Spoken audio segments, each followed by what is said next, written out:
Okay, now we're going to move on to 3-point mapping. So the purpose is to determine the order and distance of 3 genes on the same chromosome. So there's 3 criteria for 3-point mapping. So the parent must be heterozygous for all 3 genes under consideration. The phenotypic class must reflect genotype of the gametes of parents, and then sufficient number of offspring must be produced for a representative sample.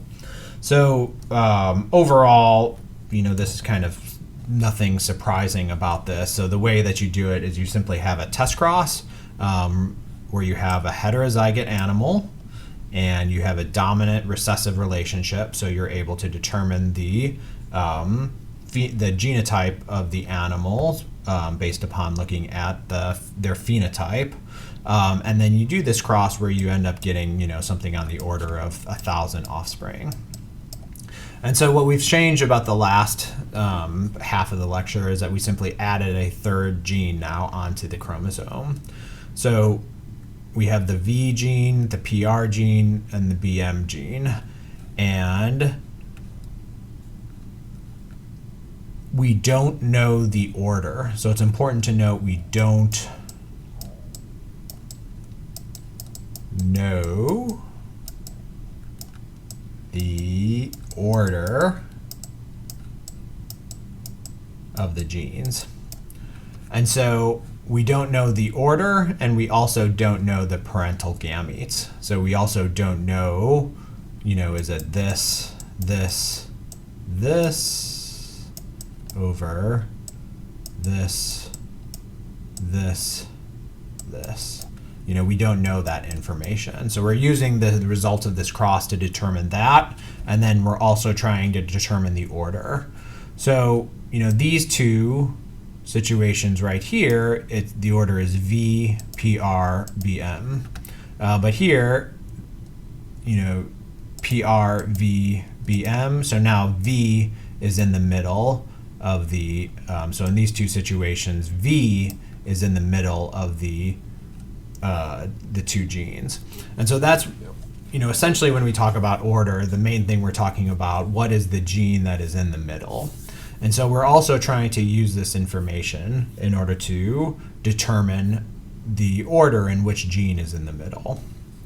All right, so we have a heterozygous female crossed to a test cross male. And so this is an autosome, so the test cross male is homozygous recessive.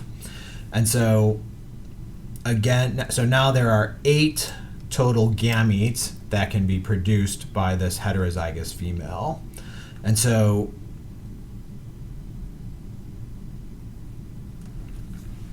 in this case,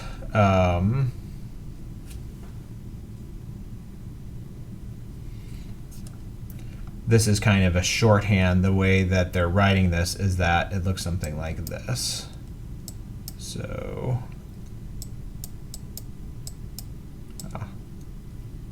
sorry. So this line right here is an individual that is like this, and then like this. So we know that this individual supplies that gamete, and then we also know, in this case, the female supplied that gamete. And so that's because the phenotype of this individual matches this right here. It's the wild type phenotype for this gene, and then the other 2 are whatever the mutant phenotypes are. So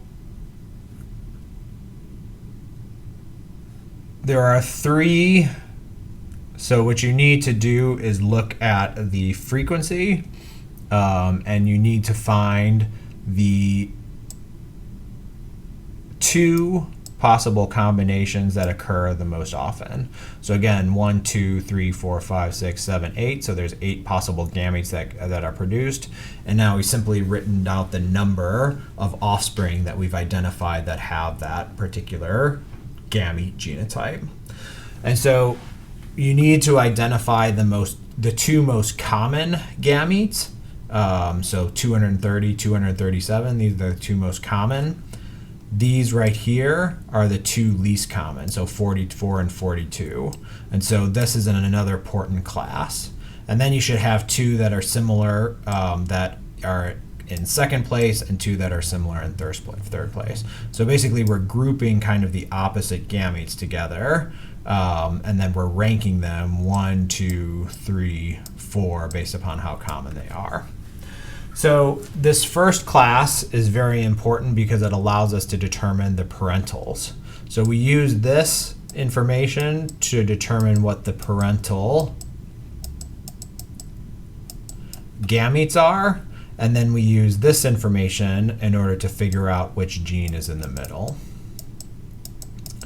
So again, parental gametes are always the most common, and so that's why we use these in order to figure that out. And so what that means is that, you know, the order might not be this, but we basically know that, you know, one chromosome was plus VBM, and so in terms of this individual right here, you know, it looks something like this. So the genotype of this individual looks something like this. So what is most common is that this is passed on or this is passed on, and that's why the frequency of this is the highest. So now what we're trying to figure out is which gene is in the middle. Does it look like this? Does it look like this?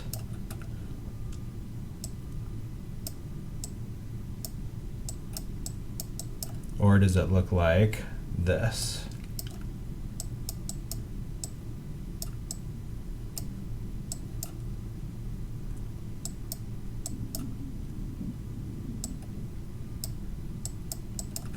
And so what we're going to do is we're going to use this right here because this will tell us, this is the double crossover, and so this will tell us which gene is in the middle.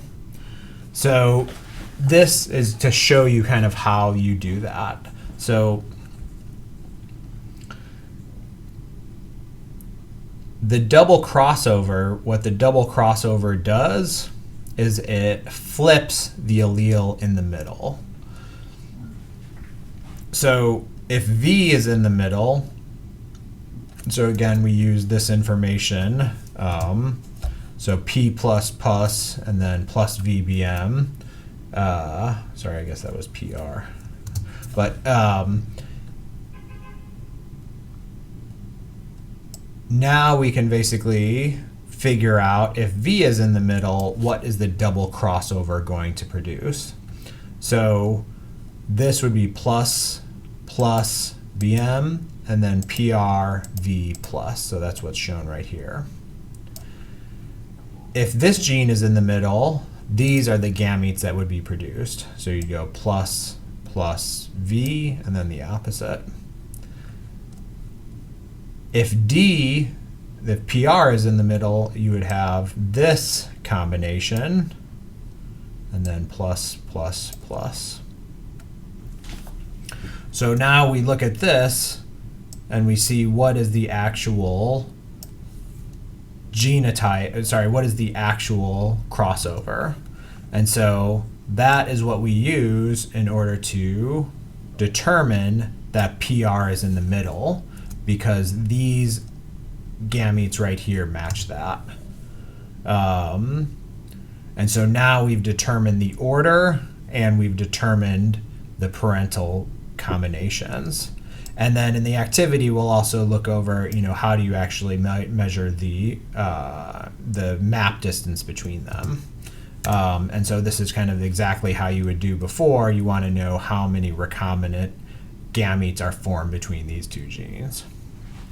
All right, so again, you might have to watch this lecture a couple times to really get the concepts. It might be helpful to watch this lecture, kind of start going through the activity, and then revisit the lecture as necessary.